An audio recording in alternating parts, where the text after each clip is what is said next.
Rogue opened her mouth. Well. It looks like the tables have turned, sugars. Rogue said.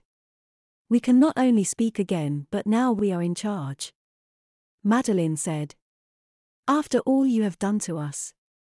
We are going to escape but we are going to have some revenge first, aren't we, Madeline? You got it, Rogue. Shouldn't we secure Summon? Madeline said, looking at the small girl who was looking very dazed and weak. I have just the thing. For the first time Summon became covered in the thick black smoke. When she reappeared she was in a baby bouncer that held her 1 foot from the ground. It was obvious that she was also thickly diapered and that she could not escape from the bouncer due to multitude of thick locks that were attached to the seams. Just then they heard a moaning coming from the broken cube that had been their prison for so long.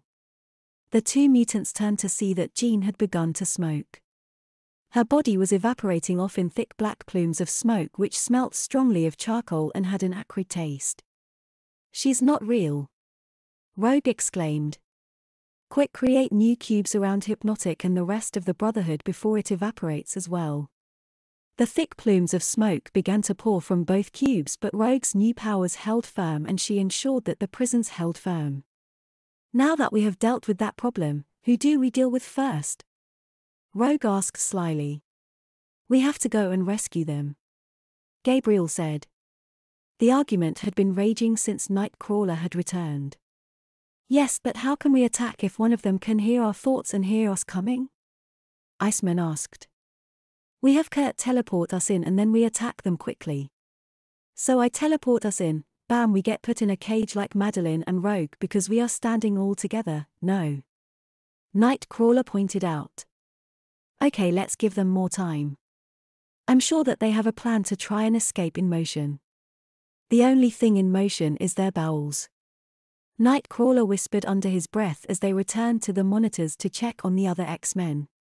Now then, honey, it's time for a better outfit. Rogue said, pointing her finger at Hypnotic. Black smoke filled her cage.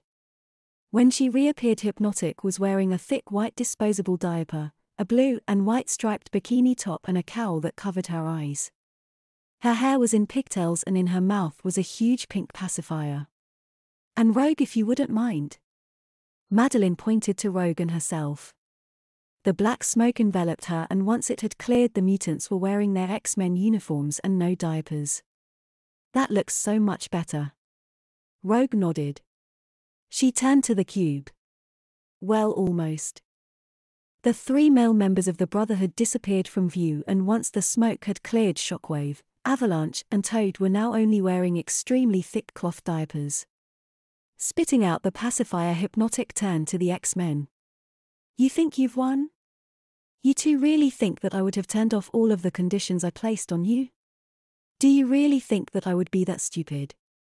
Madeline and Rogue turned to look at each other. It's been 19 minutes, girly girls. Hypnotic managed to look superior despite her diaper. Madeline and Rogue grabbed their kidneys as they succumbed to the shooting pains.